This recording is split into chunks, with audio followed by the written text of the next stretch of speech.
कैसे आप सब? उम्मीद करता हूँ दोस्तों आप सब अच्छे होंगे, अपने सेहत और पढ़ाई का ध्यान काफ़ी अच्छे से रख रहे होंगे।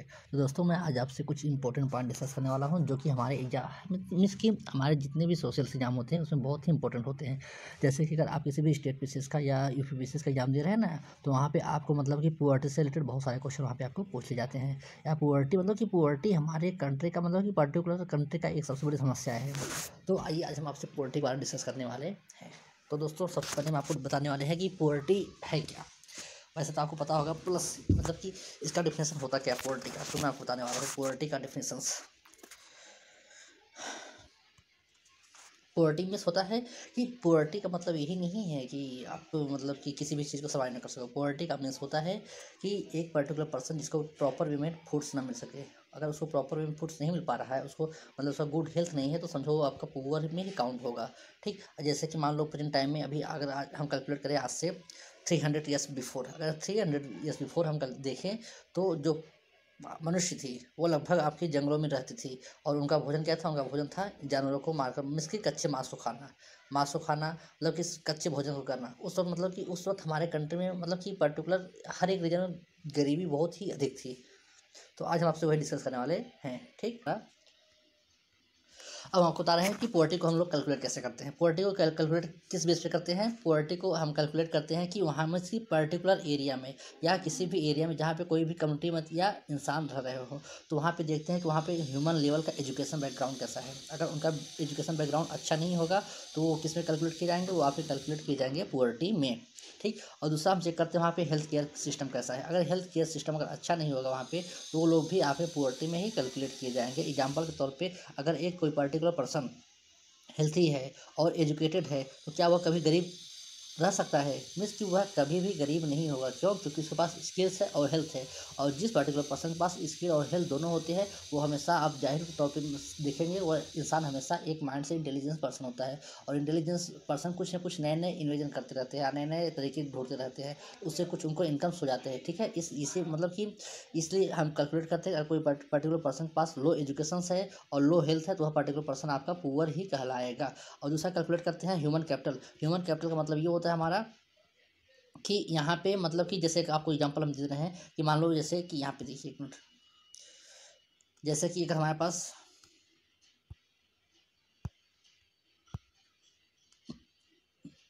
कोई कंपनी है, ठीक है, अगर हम मुझे अगर कोई कंपनी बनाना है, कंपनी में अच्छा खासा, तो क्या करना पड़ेगा? हमको स्टार्टिंग में इन्वेस्ट करना पड़ेगा। उसके लिए पहले हमारे पास लैंड्स होने चाहिए, फिर मशीनें होने चाहिए, टेक्नोलॉजी होना चाहिए, इलेक्ट्रिसिटी होना चाहिए। ठीक है, और प्लस क्या होना चाहिए? लेबर्स होने चाहिए। क्या क्या मैंने बोला? मैंने आपको बोल रखा कि उसके लिए हमारे पास लैंड्स होने चाहिए, ठीक है, इलेक्ट्रिसिटी होने चाहिए और मशीन्स होने चाहिए। फिर ठीक मशीन के साथ साथ हमारे पास टेक्नोलॉजी होना चाहिए, फिर रॉ मटेरियल्स होना चाहिए, रॉ मटेरियल्स कच्चे माल, ठीक, रॉ मटेरियल्स होने चाहिए। फिर उसके बाद रॉ मटेरियल के बाद प्लस हमारे पास लेबर होने चाहिए। अगर हमारे पास इन सब चीज़ हैं तो हम वहाँ पे कोई भी मतलब कि ये सब चीज़ है तो हम लोग वहाँ पे कंपनी को अच्छे से बना सकते हैं। कंपनी को बनाएंगे तो वहाँ पे जो हमारा जो प्रोडक्शन होगा, ठीक है, उस प्रोडक्शन को मतलब उस मटेरियल्स को अगर हम लोग मार्केट में बेचेंगे सेल करेंगे, तो वहाँ पे हमको क्या होगा? वहाँ पे हमको बेनिफिट होगा। ठीक है, इससे क्या हुआ? इससे ये हुआ कि एक कोई पर्टिकुलर कंपनी के ऊपर बहुत सारे लोग डिपेंडेंट थे, जिससे क्या हुआ मतलब कि उससे हमारा अर्निंग हुआ। ठीक, उस अर्निंग को हमारी सोसाइटी में इंप्रूवमेंट हुआ। ठीक, इसे बोलते हैं कैपिटल बोलते हैं। लेकिन यहाँ पे हमको बात करना है ह्यूमन कैपिटल का। ह्यूमन कैपिटल का मतलब ये होता है कि किसी भी पर्टिकुलर पर्सन के ऊपर पर्टिकुलर पर्सन पर गवर्नमेंट पहले खर्च करे। खर्च करने का मतलब होता है कि उसको गवर्नमेंट फ्री में एजुकेशन दे। अगर गवर्नमेंट उसको फ्री में एजुकेशन दे रही है और फ्री में हेल्थ दे रही है, ठीक, तो वह पर्सन क्या होगा? एक इंटेलिजेंट पर्सन होगा आने वाले फ्यूचर में। तो अगर उसको एजुकेशन फ्री मिल गया, हेल्थ फ्री मिल गया, तो वह क्या होगा? एक मतलब कि एक प्रोग्रेस के राह पे चल पड़ा। तो उसके बाद फिर क्या होगा? उसके बाद जब वह पर्सन कहीं भी जॉब करेगा, तो उससे मतलब उसकी जॉब से मतलब उसको जो जॉब मतलब जो उस जॉब से उसको जो सैलरी मिलेगा, उस सैलरी से गवर्नमेंट को भी बेनिफिट होगा। ठीक, इसे कहते हैं ह्यूमन कैपिटल। ह्यूमन कैपिटल मतलब मानव पूंजी। जैसे कि एग्जाम्पल के तौर पे आपको बता दे रहे हैं, कोई पेरेंट्स है, अपने सन के ऊपर पहले इन रुपए को खर्च किया, उसको एजुकेशन दिया, हेल्थ दिया, ठीक, उसको अच्छे स्कूल में पढ़ाया। अब उसके बाद जब वह बच्चा जॉब को पा जाएगा, ठीक, तो जॉब को पाने के बाद वो बच्चा क्या करेगा? अर्निंग करेगा। जब अर्निंग करेगा तो वह पैसे अपने पेरेंट्स को देगा या अपने लिए घर बनाएंगे, अपने मतलब कि बहुत सारे अपने जो ज़रूरत है नीड्स को उसको कंप्लीट पूरा कर दे। ठीक है, इसे बोलते हैं ह्यूमन कैपिटल। ह्यूमन कैपिटल का मतलब सिंपल सी बात यही होता है कि पहले खर्च करो फिर उसके बाद अर्निंग करो। ओके, ये हमारा होता है ह्यूमन कैपिटल। ठीक, अब हम बात करते हैं मीन्स कि हमारे पोवर्टी क्या होता है, यहाँ पे जो लो मतलब कि जो ह्यूमन कैपिटल हो क्या है, लो लेवल पे होता है। फिर उसके बाद देखते हैं लो प्रोडक्टिविटी, मतलब कि जैसे कि पर्टिकुलर पर्सन के पास, जैसे कि एक मान लो पर्सन है, उसके पास क्या है, लैंड्स है। यहाँ पे देखो आप, एक मिनट, अगर उसके पास लैंड्स हैं, ठीक, जैसे कि इतना लैंड हो गया, इस लैंड में वह पहले स्टार्टिंग में 20 टन गेहूँ को पैदा करता था। अभी वो 20 टन गेहूँ जो था उसको पैदा करता था, तो वह 5 टन गेहूँ को खुद के पास रखता था और बाकी रिमेनिंग 15 टन को मार्केट में सप्लाई कर देता था। मतलब मार्केट में सेल करने से इससे कुछ अर्निंग होते थे और प्लस इसका लाइवलीहुड मतलब जीविका भी काफ़ी अच्छे से चल पड़ रहा था। लेकिन क्या हुआ, आने वाले 2 टाइम में मतलब किसी भी सीजन में वहाँ पे जो बारिश हो गया, बारिश क्या हो गया, बहुत ही कम हो गया। अब बारिश कम हो गया तो उसका जो लैंड था वहाँ पे उसने मतलब कि जहाँ पे पहले वह 20 टन गेहूँ की उत्पादन कर रहा था, इस सीजन में उसका वो था प्रोडक्शन कितना हो गया, इस सीजन में उसका जो प्रोडक्शन था वो रिड्यूस हो गया, डिक्रीज कर दिया। मीन्स कि मान लो कि 7 टन हो गया। अब बताओ, इसके पहले वह 7 टन हो गया, ठीक, इसके पहले वह क्या करता था, इसके पहले वह 20 टन की उत्पादन करता था और 15 टन को मार्केट में बेचता था। लेकिन जैसे उसका उसका जो प्रोडक्शन है वो कितना हो गया, 7 टन हो गया, तो 5 टन तो उसे खाने के लिए चाहिए, यस या नो। अब 5 टन से खाने के लिए हो गए, बचे कितने, 2 टन। अब 2 टन में उसको क्या बेनिफिट्स मिल पाएंगे, नहीं मिल पाएंगे। इसलिए यहाँ पे प्रोडक्शन कम हो गया, तो यहाँ पे क्या आ जाएगा, यहाँ पे आपका गरीबी आ जाएगा।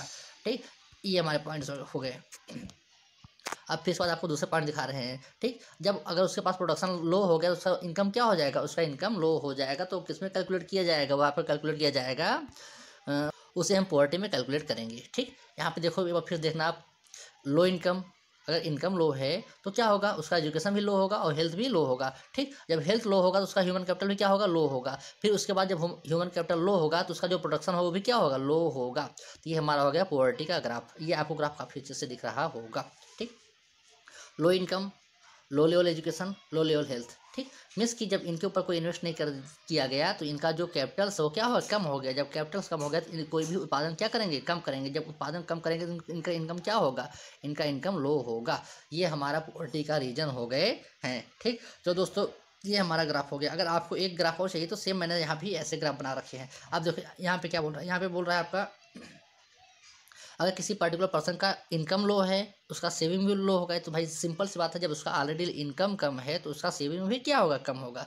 जब उसका सेविंग कम होगा तो वह कहीं भी इन्वेस्टमेंट नहीं कर पाएगा। उसका इन्वेस्टमेंट में से कहीं लैंड खरीदना हो या कार्स खरीदना हो, मोटर्स खरीदना हो, तो उसके पास पैसे ही नहीं है, सेविंग है ही नहीं, तो कहाँ से खरीद पाएगा। तो यहाँ पे उसका इन्वेस्टमेंट कम कम हो गया। अब उसका जब इन्वेस्टमेंट कम हो गया तो क्या यहाँ पे ग्रोथ हो पाएगा, नहीं हो पाएगा। क्योंकि इसको मान लो कि इसको किसी मार्केट में पैसे अपने खर्च करने हैं, शॉप खोलना है, इसके पास पैसे ही नहीं है, तो क्या ये अपने मतलब कि अपने इनकम में ग्रोथ कर पाएगा, नहीं कर पाएगा। जब इनकम में ग्रोथ नहीं होगा तो फिर क्या होगा, उसका इनकम भी लो हो जाएगा।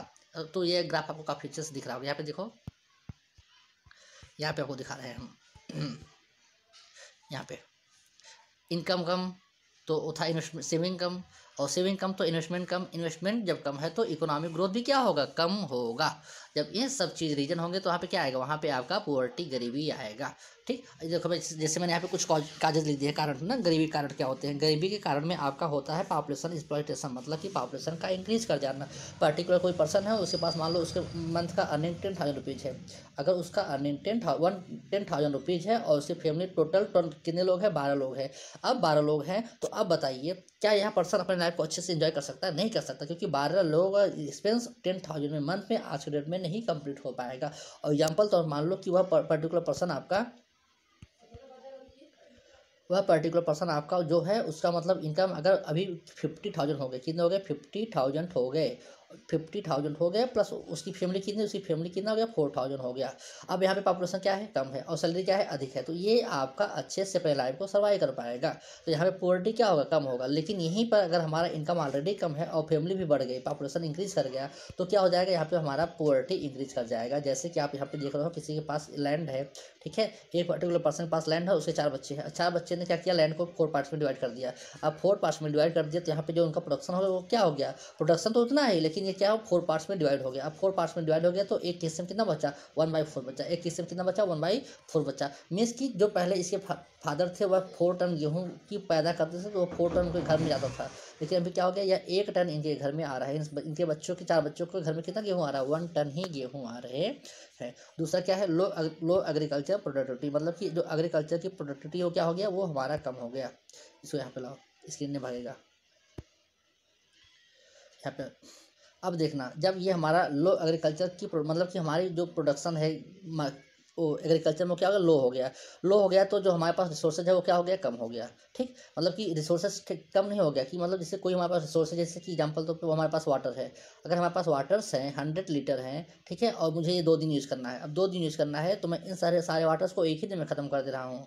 तो मीन्स कि मेरे पास जो रिसोर्सेज थे उनको मैंने अच्छे से यूज नहीं किया। जब अच्छे से यूज नहीं किया तो अगले 1 डे मुझे क्या करना पड़ेगा, अगले 1 डे मुझे भूखा प्यासा ही रहना पड़ेगा। क्यों? क्योंकि मुझे वाटर कितना मिला था, मुझे वाटर मिला था 100 लीटर, लेकिन यहाँ पे क्या हुआ, मैंने एक ही दिन में 100 लीटर को पूरी तरह से इन्वेस्ट कर दिया। मतलब कि उसका जो यूज़ करने का मेथड, मतलब कि यूज़ मुझे 2 दिन में करना था, लेकिन मैंने एक ही दिन में खर्च कर दिया। क्यों? क्योंकि मैंने उसका जो था रिसोर्सेज था मैंने उसका प्रॉपर वे में यूटिलाइजेशन नहीं किया। ठीक, उसके बाद क्या है हमारा लो रेट ऑफ इकोनॉमिक डेवलपमेंट्स की। हमारे मार्केट में जैसे कि कोई पर्टिकुलर पर्सन कहीं किसी कंपनी में जॉब कर रहा है, उसकी सैलरी कितनी थी, स्टार्टिंग 12,000 थी, 12,000 रुपये। लेकिन क्या हुआ, वहाँ पे मार्केट में मंदी आ गया। मंदी मतलब कि वहाँ पे रिडक्शन हो गया, मतलब कि जैसे कोविड-19 हो गया, तो हम आपको बता दिए कि हमारा यहाँ पे इकोनॉमिक डेवलपमेंट क्या हो गया, वो लो रेट हो गया। अब एग्जांपल तौर पे दूसरा क्या है हमारा, प्राइस राइज। प्राइस राइज मतलब महंगाई बढ़ जाना, इन्फ्लेशन को इंक्रीज कर जाना। जैसे प्रेजेंट टाइम हमारे पास मतलब किसी भी मेडिसिन को लेने के लिए पहले मुझे 10 रुपये पे करने पड़ते थे, लेकिन अभी क्या हो, लॉकडाउन में उसकी कीमत मुझे 100 रुपये देना पड़ा। इसका मतलब ये हुआ कि हमारे कंट्री में इन्फ्लेशन काफ़ी तेज़ से बढ़ गया। मतलब अगर यह मतलब किसी भी पर्टिकुलर दवा को लेने के लिए जब मैं पहले 10 रुपये खर्च कर रहा था, अभी मुझे 100 रुपये खर्च करना पड़ा। इसका मतलब कि जो हमारा इन्फ्लेशन है 10 टाइम इंक्रीज कर गया, 10 टाइम इंक्रीज कर गया। जब 10 टाइम इंक्रीज करिए, लेकिन सैलरी हमारे कितने हैं, सैलरी हमारे सेम वो है, पहले के जैसे ही है, लेकिन इन्फ्लेशन क्या हुआ, इन्फ्लेशन इंक्रीज कर गया। तो ऐसे कंडीशंस में हमारा प्राइस क्या इंक्रीज कर गया, तो हमारे हमारे पास क्या इंक्रीज होगा, हमारे पास पॉवर्टी को इंक्रीज करेगा। ठीक, और जैसे कि आपको यहाँ पे मैंने लिखा है अनएम्प्लॉयमेंट। अनएम्प्लॉयमेंट का मतलब ये होता है कि जैसे कि कोविड-19 आ गया, कोविड-19 बहुत सारे फैक्ट्रीज, कंपनी कारखाने सब क्या हो गए, बंद हो गए। जब कंपनी कारखाने सब बंद हो गए तो यहाँ पे लोग क्या हो गए, लोग अनएम्प्लॉयमेंट हो गए। जब लोग अनएम्प्लॉयमेंट हो गए तो उनकी जो नीड्स थी वो क्या हुआ, कंप्लीट नहीं हो पाया, तो किस में चले गए, वह हमारे पॉवर्टी में चले गए। और एक सर्वे के मुताबिक आपको हम नॉलेज के लिए बता दे रहे हैं कि 80% पॉपुलेशन, मतलब कि ऐसे 80% पॉपुलेशन जो हमारी मिडल थी, मिडल फैमिली से बिलोंग करती थी, अभी वह पुअर्टी में आ गए, गरीबी रेखा के नीचे आ गए हैं, बिलो द पुअर्टी लाइन आ गए, जिसमें during the covid situations. Okay, हम आपसे बात करने हैं वाले हैं, नेक्स्ट हमारा टॉपिक है human development index. Human development index होता क्या है, इसको कौन रिप्रेजेंट करता है, या आपको नहीं पता होगा तो मैं आपको बता दे रहा हूँ कि ह्यूमन डेवलपमेंट इंडेक्स एक टाइप का क्या है, रिपोर्ट्स है। इस रिपोर्ट को United Nation Development Programme represent करता। ह्यूमन डेवलपमेंट इंडेक्स में ये होता है कि जैसे कि कोई, ये हमारा United Nation Development Programme UNDP इसको रिप्रेजेंट करता है। अब इसका टारगेट क्या होता है, इसका टारगेट क्या होता है, जैसे कि एग्जांपल तौर पे ये चेक करता है कि किसी भी पर्टिकुलर एरिया के लोग के वहाँ के जो बच्चे हैं, ठीक, मतलब उनका एक्सपेक्टेंसी लाइफ कितना है। एक्सपेक्टेंसी लाइफ मतलब कि वह मैक्सिमम कितना ईयर्स जी रहे हैं, कोई मतलब 70 साल जी रहा है, कोई 80 साल जी रहा है, तो एवरेज के तौर पे वहाँ के लोग एज एवरेज के बेस पे हाईएस्ट कितना लाइफ को एंजॉय करते हैं, इससे बोलते हैं एक्सपेक्टेंसी ऑफ लाइफ।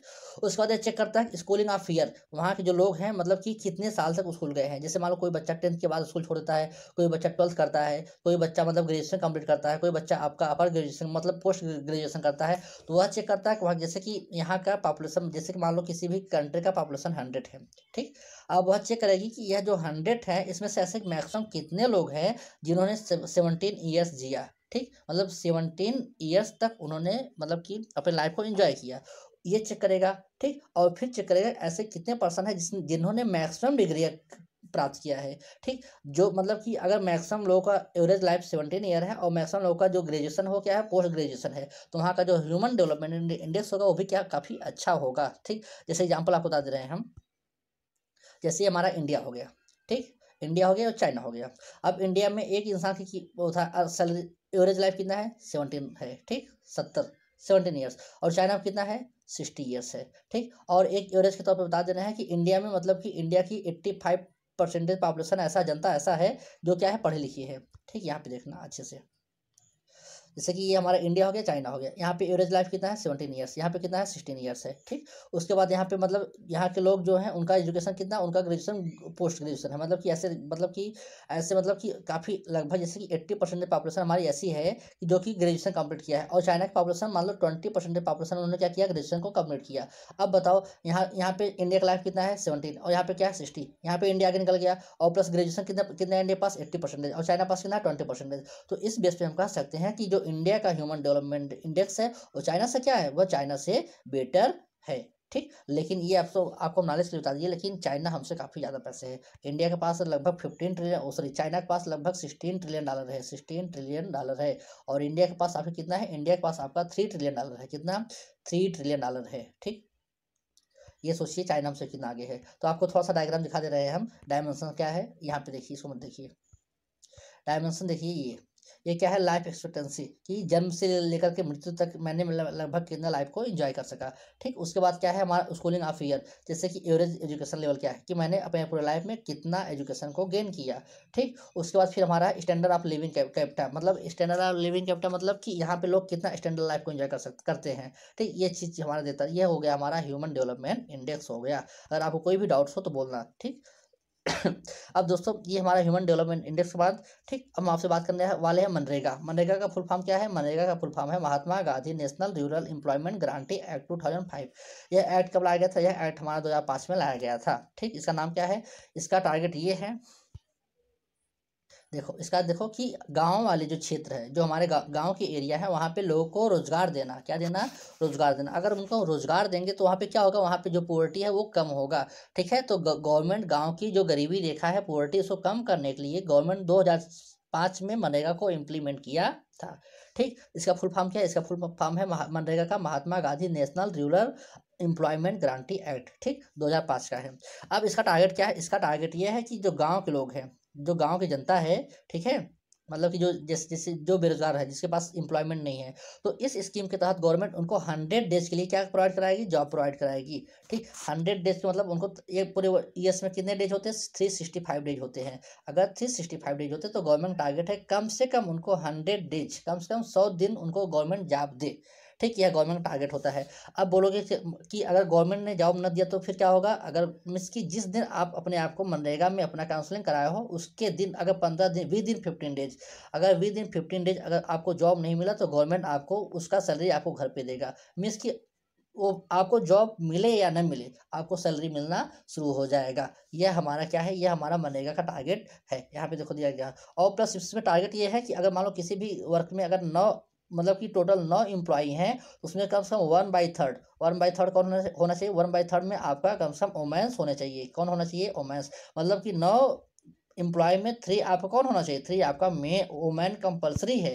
ठीक, इससे क्या होगा कि हमारे घर की जो औरतें हैं उनको भी रोजगार मिल जाएगा, उनको रोजगार मिलेगा तो क्या होगी, मतलब कि कंट्री के इकोनॉमिक डेवलपमेंट में काफ़ी अच्छा खासा क्या कर सकेंगे, ग्रोथ को कर सकेंगी। और घर की जो गरीबी है उसको क्या कर सकेंगे, उसको गरीबी को, पॉवर्टी को कम कर देंगी। ठीक, इसीलिए गवर्नमेंट ने 2005 में मनरेगा लाया। मनरेगा फुल फॉर्म क्या, Mahatma Gandhi national rural employment act. ठीक, गारंटी, ये हमारा हो गया, आपका मनरेगा हो गया। अब इसके बाद आपको बताने वाले हैं हम सॉइल इरोजन। सॉइल इरोजन कैसे होता है, ठीक, इसको हम अगले लेक्चर में करेंगे। Okay, thank you friends.